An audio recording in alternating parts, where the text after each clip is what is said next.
Alright, we're back. I'm getting ready to put this back together, and I guess I was going to show real quick how to apply Teflon tape. Because whenever I use an old piece of pipe, I always wrap a piece of Teflon on it, just as an extra piece of insurance. With new fittings and new pipes or new nipples, you really don't have to do it. So it just has a little bit of insurance. So we're going to show you here how to wrap a piece of Teflon. And we'll just use it. Oh, we're running out of batteries. Let me get a set of batteries and we'll continue in just a second. Okay, we're back. Alright, let me set the camera down and we'll do a quick little Teflon tutorial. Normally what I do is I hold the Teflon in my left hand with the tape coming off the bottom of the roll. Okay? Whatever fitting you're going to put it on, whatever thread, you hold it in your right hand. Okay, hold your right hand. You lay the tape on top, and then you start wrapping around, holding it with your finger. Okay? And once you get around once, and you just, now this thin, cheap white tape, you have to wrap it several times.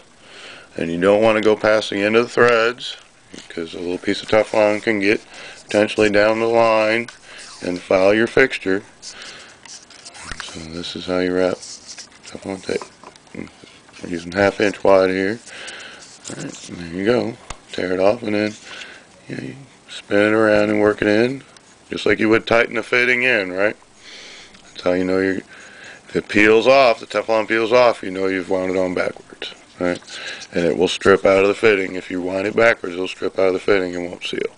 It's the same thing. Lay it on top. Grab it with your finger. And come around. And there you go. Come down to the end, but don't go over the end. There you go. And there. Alright. That's how you wrap Teflon tape. Same thing when you apply thread compound or what they call pipe dope. See, it's all juicy, you want to wipe it off. Same thing. Turn the fitting just like you would tighten it in, right? And you don't want to get pipe dope inside that, you want to keep it on the outside. So you just turn it around, and there you go. You don't need a bunch on there. Let's wipe off again. Let's get this excess off. One more time, wipe off. There. And that's plenty. Way too much. Kind of like flux, you don't want to use too much of it. There we go. And then if you get a little bit get a little bit too fast, then you just, you don't want this to dry inside the pipe and flake off, and again, potentially foul your gas valve. Foul the orifice on your gas valve. Alright, thank you for watching, and we'll put some more of this together and we'll do another little video. That was a longer one. Yeah. Alright. Alright, here we are. We have this all put back together.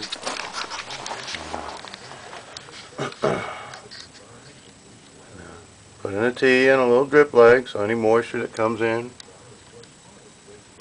will go down here and not go up to the fixture and follow the gas valve in the fixture. Up here in the stop, and temporarily put a plug in it for now, and then we'll turn the meter on. Get our soap bubbles and a paintbrush and test every fitting that I touched. Let the meter sit about a 1/2 hour or so and make sure she don't move. And then we'll be okay. There you go. Have the gas line moved back to the corner here. Stop subbed out for the water heater. And then I guess after this we'll move the water to the very corner, the cold. And we should have enough room to put a pan in our water heater. Alright, thank you for watching, and we'll continue this later.